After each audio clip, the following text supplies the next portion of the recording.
I think there's an artifice to the world, the world of Navarre. That's where, that's where we are, which is also, there's an element of fantasy to it. There's a way in which, the king is creating his fantasy of what this little academy should be. And I think, to me, though, that feels like there's a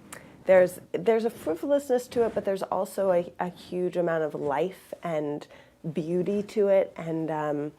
I think electricity, I do see it being a colorful place, that there's, in that way, a huge amount of life force that's injected into this world, sometimes in a frivolous way, sometimes in a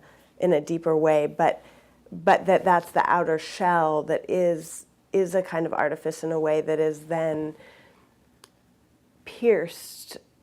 later in the play when we sort of discover the emptiness of not actually having the thing itself, and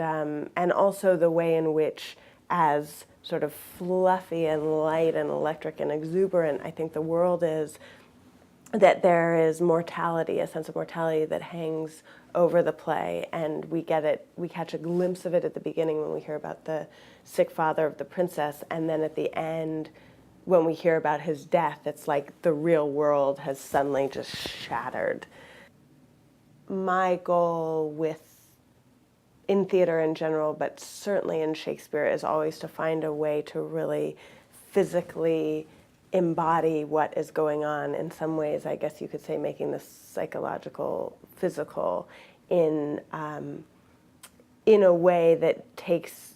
the physicality of the world to the same scope and scale that Shakespeare takes the language. And I think that that's an ongoing challenge that we always face with Shakespeare. And my hope is, in Love's Labour's Lost, that we'll really be able to find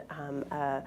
visceral, sensual, physical life that matches that of the language, so that as an audience that we're always able to be hit by the story on an intellectual plane, but also on a visceral, inarticulable plane. And I think that is